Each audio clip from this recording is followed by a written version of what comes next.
Bakery owner Denise Walker dropped a stack of burnt pans beside the new dishwasher. "Try not to ruin these too," she said. "You've already broken 2 glasses." The man looked at the chipped sink. "Those glasses cracked from heat stress." Denise laughed in front of 2 employees. "Of course they did. Nothing is ever the homeless guy's fault." The room went quiet. Then the man pointed toward the ceiling above the ovens. "That support bracket is pulling away from the wall," he said. "If it fails, the exhaust hood could come down during service." Denise followed his gaze. Most dishwashers never noticed building hardware. Why did this man sound like someone who had inspected commercial kitchens before? Before we continue, ask yourself this. Can someone earn forgiveness after judging a stranger too quickly? Walker's Hearth Bakery sat on a busy corner in Savannah, Georgia. Denise had owned it with her late husband for 21 years. After he died, everything became harder. Ingredient costs rose. Repairs piled up. A hotel development company had started buying nearby buildings and raising commercial rents. Denise was 48, proud, and exhausted. She worked before sunrise and often stayed until closing. She also hated feeling vulnerable. The new dishwasher called himself Grant Ellis. He had been sleeping at a church shelter and looking for temporary work. Denise hired him because her regular dishwasher quit during the weekend rush.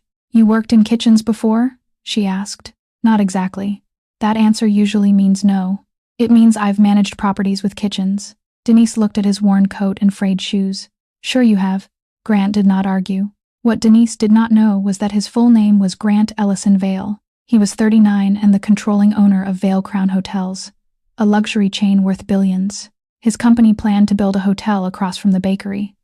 Local businesses had complained about pressure, misleading leases, and sudden code violations. Grant came to Savannah under a shortened name to learn who inside his company was forcing owners out. He did not pretend to be homeless to test Denise.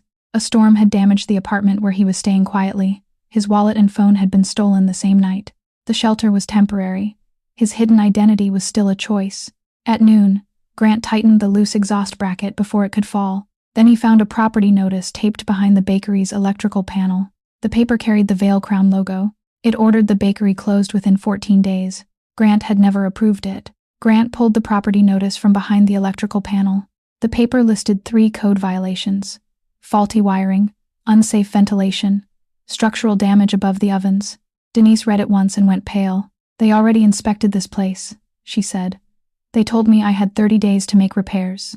This says 14. I know what it says." Grant checked the signature at the bottom. The name belonged to Victor Crane, Vale Crown's regional development director. He had worked with Grant for 7 years. Denise folded the notice too quickly. "You know the company?" she asked. "I know how developers write these letters." "That is not what I asked."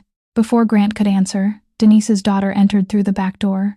Lauren Walker was 26 and handled the bakery's books after her hospital shifts. She saw the notice in her mother's hand. "They moved the deadline again?" Denise nodded. Lauren looked at Grant. "Who is he?" "The new dishwasher. The one from the shelter?" Grant kept his expression still. Lauren lowered her voice. "Mom, we cannot keep hiring people without references. He was available. That does not make him safe." Grant heard every word. Denise looked uncomfortable, but she did not defend him. Then the exhaust hood made a sharp metal sound. Grant stepped back and pointed upward. "The bracket is still carrying too much weight." Denise frowned. "You tightened it. I stabilized it. I did not replace it." Lauren looked at him more carefully. "You know, building repairs? Enough to know that hood should be shut down." Denise glanced toward the front counter. Customers were already waiting for lunch orders. "We close that oven. We lose the day. You keep it running. Someone could get hurt." Denise's jaw tightened. "You don't understand what one lost day costs." Grant looked at her. "I understand more than you think." That answer irritated her. "Then maybe you understand this too," Denise said. "I have employees depending on me. I have rent due. I do not get to walk away when things become difficult." Grant did not respond. He had walked away from boardrooms, private drivers, and a penthouse overlooking Atlanta. She had no idea. Lauren opened the property notice again. "There's a phone number here." Grant recognized it immediately. It went directly to Victor Crane's private office. Before anyone could call, a black sedan stopped outside the bakery. Victor stepped onto the sidewalk with 2 city inspectors. Grant turned away from the window. Victor should not have known he was there, but someone inside the bakery had already sent him a picture. Victor Crane entered the bakery with 2 city inspectors behind him. He wore a navy suit and the patient smile of someone used to getting agreement. "Denise Walker?" he asked. Denise stepped forward. You moved my deadline. Victor glanced at the notice in her hand. The city found additional risks. One inspector looked confused. We haven't completed today's review.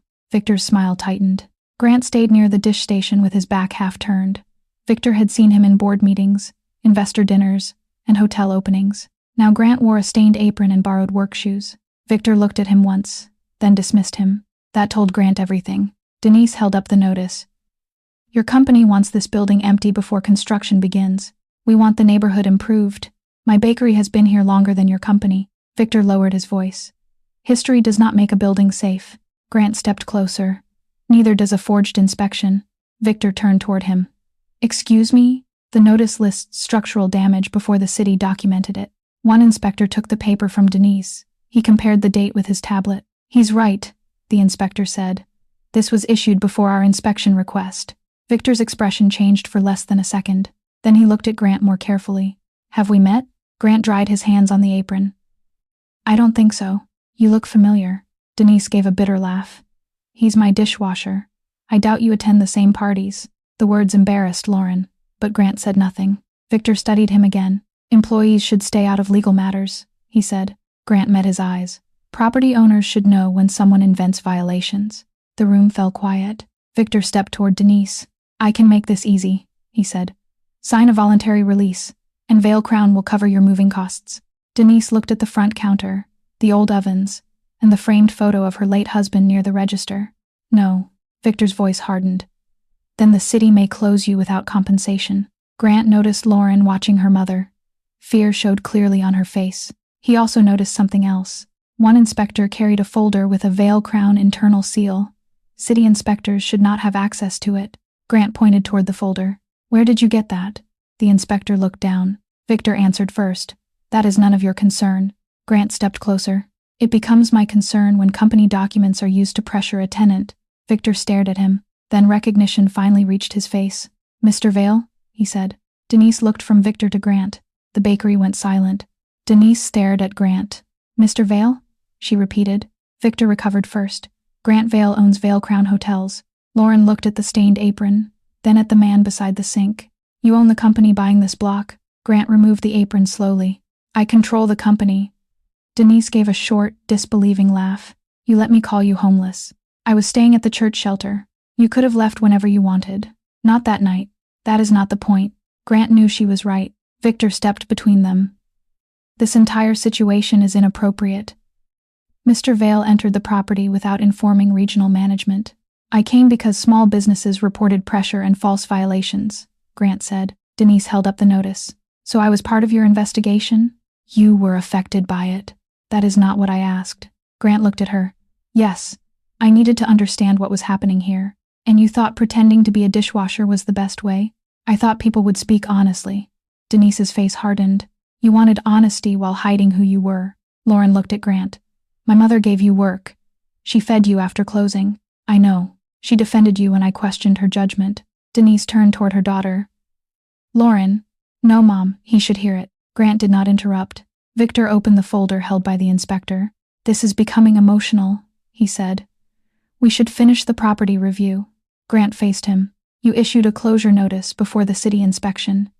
You also used internal company documents to pressure a tenant. Victor's voice stayed calm. I acted within development policy. No policy authorizes fraud. One inspector stepped back. I was told the violations had already been verified, he said. Victor looked at him sharply. Grant turned to Lauren. Record that statement. Denise raised one hand. Do not give orders in my bakery. Grant stopped. The correction landed immediately. You're right, he said. Then he faced Denise. I should have told you who I was before accepting your help. I had power over this building while pretending I did not. Denise's eyes filled with anger, not tears. You watched me worry about losing my husband's bakery. Yes. You heard me talk about payroll, rent, and closing. Yes. And every time, you knew one phone call from you could change everything. Grant lowered his voice. Yes. Denise pointed toward the back door. Then make the call somewhere else. Grant nodded. He handed the forged notice to the city inspector, then walked outside. For the first time, owning the company gave him no right to stay. Grant called his legal counsel from the sidewalk. Freeze every closure notice tied to Victor Crane, he said. Preserve all emails, inspection files, and tenant records. His attorney asked whether the bakery should receive special protection. No, Grant replied. The whole block gets the same review. Inside, Denise stood near the ovens with both hands on the counter. Lauren closed the front door and turned the sign to closed. You mocked him, she said. Denise looked at her. I know. You called him the homeless guy in front of everyone. I know what I said. Lauren lowered her voice. He lied, but you judged him before you knew anything. Denise turned away. That truth hurt because it did not excuse Grant. It only exposed her own failure. The city inspectors canceled the immediate closure. They also reported Victor's forged documents to their supervisor. By late afternoon, Victor had been suspended. Grant did not return to the bakery. The next morning, Denise found an envelope beneath the front door. It contained copies of the suspended notices and instructions for an independent tenant review. There was no personal letter, no check, no request for forgiveness. Grant had respected the distance she demanded. 3 days later, a public meeting was held at the neighborhood library. Bakery owners, tenants, and residents filled every seat. Grant stood at the front without Victor beside him. I entered this neighborhood under a false identity, he said. That decision was ethically wrong. People shifted in their chairs. He continued. I told myself secrecy was necessary to uncover misconduct. It also allowed me to accept help from people who did not know my power over their businesses. Denise sat beside Lauren. Grant did not look toward them for approval. He announced that every development notice would be reviewed by an outside firm. Businesses could choose their own legal advisors, paid from a neutral fund. Vale Crown would not select those lawyers. A restaurant owner raised his hand. Are you canceling the hotel? No, Grant said, but no property will be taken through forged violations or misleading pressure. What about owners who already signed? Their agreements will be reopened without penalty. A woman near the back asked why anyone should trust him. Grant paused. You should not trust a speech, he said. Judge what the company does next. Denise heard the answer clearly. After the meeting, Grant passed her near the exit. He stopped several feet away. I'm sorry, he said. You did not owe me kindness, and I had no right to accept it under a false story. Denise held his gaze. You were wrong. Yes, so was I. Grant looked surprised. I treated your circumstances like proof of your character, she said. That was cruel. Neither apology repaired the damage. But for the first time, both of them had named the truth without using it as an excuse. The independent review began the following Monday. Grant ordered his executives to release every email tied to the Savannah project. Some directors objected. Others warned him about investor confidence. Grant gave the same answer each time. Confidence built on hidden misconduct is not stability. The review uncovered more than forged notices. Victor's team had delayed repairs in company-owned buildings, then blamed tenants for unsafe conditions. They had also offered relocation payments that expired before owners could seek legal advice. Denise's bakery was not the only target. A tailor, a bookstore, and 2 family restaurants had received nearly identical threats. Grant authorized emergency repairs across the block. The work was managed through an independent contractor chosen by the tenants. He did not enter the bakery. Denise watched repair crews replace the exhaust bracket and damaged wiring. For the first time in months, she could breathe without expecting another notice. Still, relief did not erase anger. One evening, Lauren found her mother studying Grant's old employee form. You kept this? I forgot to throw it away. Lauren leaned against the counter. He used a real shelter address. Denise nodded. And his emergency contact was blank. That does not make the lie smaller. I didn't say it did. Denise looked at the handwritten application. Grant had listed his experience as property operations. At the time, she thought he was exaggerating. Now she understood he had told part of the truth. That almost made it worse. 2 weeks later, the bakery reopened fully. Customers filled the front room, and the lunch line reached the door. Then a delivery driver entered carrying a replacement commercial mixer. Denise stopped him. I didn't order that. It's from Vale Crown. Her expression hardened. Take it back. The driver checked the paperwork. It says Community Restoration Program. I said take it back. Grant arrived outside before the truck left. Denise stepped onto the sidewalk. I told you not to fix my life. This was not a personal gift. It came to my business because you feel guilty. Grant looked at the mixer, then at her. You're right. The program was approved for every affected tenant, but I should have asked whether you wanted equipment. You keep deciding what help should look like. He nodded once. I'll change the policy. Tenants will choose repairs, equipment, rent relief, or nothing. Denise crossed her arms. You always have an answer. No, Grant said. I usually have authority. I'm learning those are not the same thing. The driver returned the mixer to the truck. Grant did not ask Denise to reconsider. Before leaving, he handed her a public report. Victor's misconduct had been confirmed, but one final page carried a more dangerous name. Grant's uncle, Charles Vale, had approved the entire strategy. Grant read the final page twice. Charles Vale was not only his uncle. He was the company's vice chairman, and the man who had trained Grant after his father died. Charles had approved the pressure campaign 6 months earlier. He had also ordered Victor to keep Grant away from tenant complaints. Grant called an emergency board meeting that afternoon. Charles joined by video from New York. "You are damaging the company over a few aging storefronts," Charles said. Grant placed the independent report on the table. "You authorized forged violations. I authorized an aggressive acquisition strategy. You threatened families who could not afford a legal fight." Charles leaned closer to the camera. "This company did not become powerful by asking every tenant for permission." Grant looked around the room. Several board members avoided his eyes. They had known more than they admitted. Charles continued, "You embarrassed yourself by sleeping in a shelter and washing dishes. Now you're letting one bakery owner influence corporate policy." Denise's face entered Grant's mind. Her anger, her apology, her refusal to accept the mixer. "She did not influence this report," Grant said. "The evidence did." The board voted to place Charles on administrative leave. It was not enough to remove him permanently, but it froze his authority. Grant also announced an external criminal referral. 2 directors resigned before the meeting ended. That evening, Charles called him privately. "You are choosing strangers over your own family." "No," Grant replied. "I am choosing accountability over protection. You think that woman will respect you for this?" "This is not about earning her respect," Charles laughed. "It is always about something." Grant ended the call. Across town, Denise received the public report by email. She read the section about Charles and understood the risk Grant had taken. He had challenged the person who helped build his career. Still, she did not call him. Respect was returning slowly. Trust had not. The following morning, a brick crashed through the bakery's front window. A note was tied around it. "Leave before the Vale family loses patience." Lauren reached for her phone. Denise stopped her. "Call the police first." Then she looked at the security camera above the door. The attacker had worn a Vale Crown maintenance jacket. Someone wanted the threat to look official. Or someone inside the company was still following Charles's orders. Police sealed the note inside an evidence bag.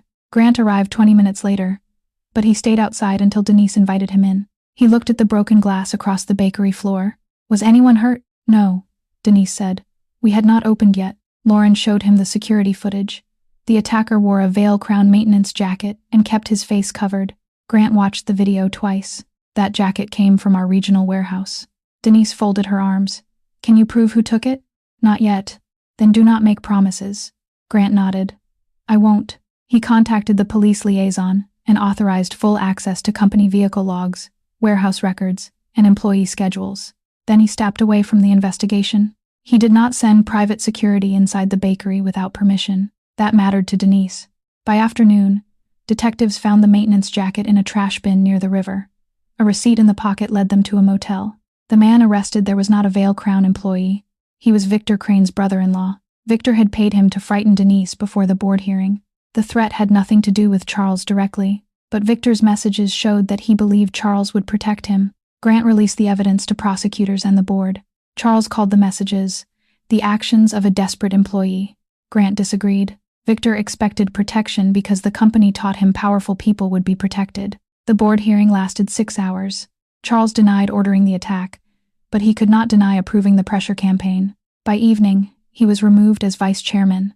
Grant remained CEO, but the board created permanent tenant oversight for every urban development project. No single Vale executive could approve acquisitions alone. The next morning, Grant returned to the bakery with no entourage. Denise had already replaced the window with temporary plywood. "I heard about the vote," she said. "It should have happened sooner. You removed your uncle. The board did. You forced the question." Grant looked at the empty frame where the glass had been. "I spent years believing loyalty meant protecting the family name." Denise handed him a broom. Loyalty should protect people. He accepted it. For the next hour, the Billionaire hotel owner swept broken glass from the sidewalk while Denise prepared dough inside. Neither of them called it forgiveness. But when she brought him coffee, she did not leave it on the ground. She placed it directly in his hand. 1 month later, the city held a public hearing on the hotel project. Every business owner from the block attended. Denise sat in the second row beside Lauren. Grant stood near the front with Vale Crown's legal team. But he did not control the agenda. Tenant representatives spoke first. The bookstore owner described threats disguised as safety notices. The tailor explained how legal deadlines had been shortened without warning. Then Denise approached the microphone. She looked toward Grant only once. When this began, I believed a man's torn coat told me who he was, she said. I treated poverty like evidence of failure. The room stayed silent. He hid his identity from me, and that was wrong. But my cruelty was mine. His deception did not create it. Grant lowered his eyes. Denise continued. This hearing should not become a redemption story for one billionaire.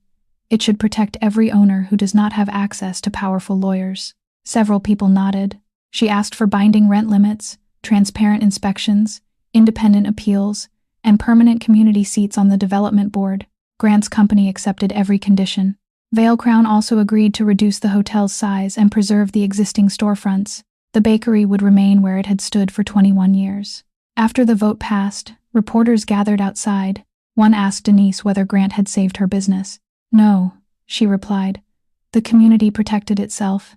He finally stopped standing in the way. Grant heard the answer and did not correct her. Later, he found Denise locking the bakery. I suppose congratulations are appropriate, he said. For following rules you should have had already? That is fair. She almost smiled.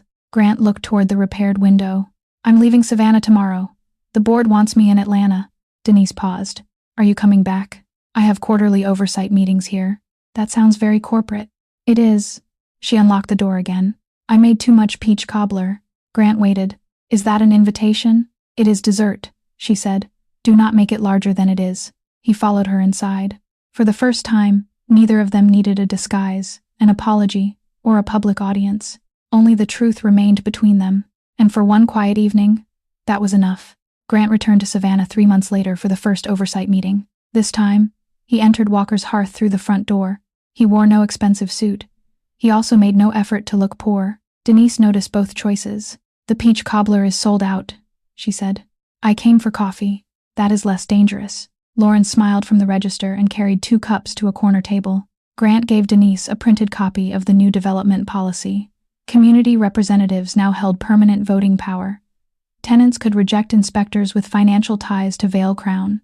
Denise read every page. You actually changed it. The board changed it. You proposed it. I finally listened. She closed the report. I still don't like what you did. You shouldn't. And I won't become proof that billionaires deserve forgiveness. I would never ask you to. Denise studied him carefully. What are you asking for? Coffee. Maybe dinner someday, if you decide I've earned the invitation. She leaned back. You owned a hotel empire and still managed to give the correct answer. I've had expensive training. She laughed before she could stop herself. It was the first time her laughter had not been used against him. They did not speak about forever. Grant still had work to do, and Denise still guarded the life she had rebuilt. But she agreed to dinner the following Friday. Not because he was wealthy, not because he had punished the guilty, because he finally understood that trust could not be purchased, demanded, or disguised. It could only be offered freely. Do you believe Grant earned a second chance? Share your answer, and stay with us for more heartfelt stories.